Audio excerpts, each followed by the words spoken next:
Many eyes are on New Hampshire tonight as most of the leading Democratic presidential candidates take the debate stage. The stakes are high, as this could be their last opportunity to sway those undecided ahead of New Hampshire's primary on Tuesday. A few candidates, those on and off tonight's stage, were making their cases on the campaign trail today. We'll hear from Vermont Senator Bernie Sanders in Manchester, New Hampshire. He follows former New York City Mayor Michael Bloomberg, who spoke to military veterans in Norfolk, Virginia. Most presidential candidates talk about helping veterans who have served, and that's critically important. They don't talk about what makes for a successful leader and an effective decision maker, even though those are the most important qualifications for the job.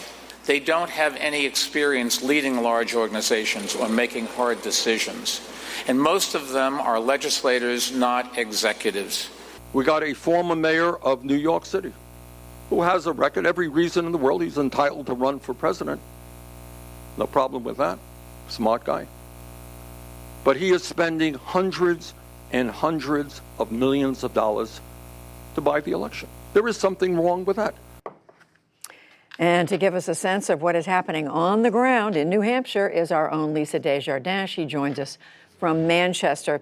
So, Lisa, I know you spent the day not only following the candidates, but talking to voters. What are they saying to you? How much does what happened in Iowa factor into their thinking? Judy, in the last 2 days here in New Hampshire, I can tell you I'm feeling a collective shrug to what happened in Iowa.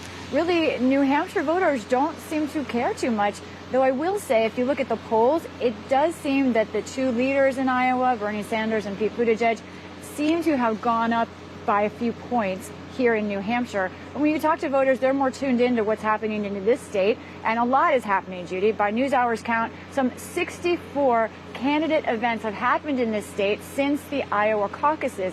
A great deal of attention on them. And, you know, I went to a Pete Buttigieg event yesterday, talked to voters as they were coming out. They do seem to have more enthusiasm for him than they had a month ago. But, Judy, at the same time, he's not drawing the large arenas yet that we're seeing from Bernie Sanders. So a lot to watch. So, Lisa, it sounds like even higher stakes for this debate that's coming up tonight with the candidates. How are the campaigns looking at this? Yeah, we'll be heading over there now. 7 candidates, Judy, on stage tonight. The 5 who received at least one delegate from Iowa. And then in addition to that, Tom Steyer and Andrew Yang, they will all be on stage. Judy, the stakes are incredibly high. We say that for every debate, but think about this. This debate in 2016, the final debate before the New Hampshire primary, that was the debate where Marco Rubio really took a bit of a kind of rhetorical punching from Chris Christie, and he didn't recover. Jeb Bush also was not able to regain footing after this. This is a point in the campaign, Judy, where essentially you're in the semifinals, almost in the final round. Candidates, especially Elizabeth Warren, needs to find a way to not just be number 3, but to break out, to beat her expectations. Of course, Pete Buttigieg and Bernie Sanders both have a lot at stake. And for Joe Biden, this is a critical stand. 2 fourth-place finishes will raise even more question marks about his campaign.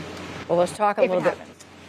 Sorry for interrupting. Let's talk a little bit more about Joe Biden. How is his campaign dealing with his coming in 4th in Iowa, and how are they planning to address it? His campaign had a phone call with some political reporters this afternoon. We were on that call, and they admitted, yes, we took our lumps in Iowa, but they said this is a candidate, in their words, who has been down before and knows how to recover, that he understands what real setbacks are and can recover from that. Judy, but they've also been making some interesting moves. Senior campaign advisor Anita Dunn, known by some in the political world, especially for her work with President Obama and his campaign, she is enlarging her role. What's interesting, Judy, on this call, the Biden campaign was asked several times, is she going to run the campaign? What is her title? Who is running the Biden campaign? To that, the answer by the Biden campaign officials was simply, Joe Biden runs his campaign. I know that Anita Dunn is moving to Philadelphia to full-time take over this to not take over, but to do more. But it's not clear what her role is. A lot of question marks over sort of that staffing decision. And obviously, they need to have a big time. They say they are planning on trying to compete heavily here in New Hampshire. So interesting. And finally, Lisa, I think what we saw from interviews with voters in Iowa, they made up their minds. They said, some of them weeks before the Iowa caucuses. Do you get the sense in New Hampshire people have made up their minds or not? No, Judy, I have to tell you, there seem to be a massive amount of undecided voters. Now, if you look at the polls, you'll see sort of maybe a single digit or a 10% number for undecideds here. But you have to look deeper. And when you talk to people here, you know that many people might say they have a top choice, but they're not firmly fixed to that choice. And in fact, if you see in the polls, over half of voters in a recent Monmouth poll said they could still change their mind. And I can tell you, I heard that firsthand when I was at an Elizabeth Warren event yesterday in Derry. I ran into a student volunteer from the University of Southern Florida. She was volunteering for Bernie Sanders, I think last week, went there, didn't like what she said the vibe was, and then switched as a volunteer to Elizabeth Sanders this week.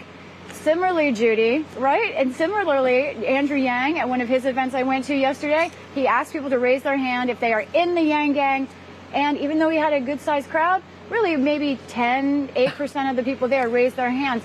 This is a state that is undecided. And Judy, I have to tell you, these voters want to fall in love with the candidate.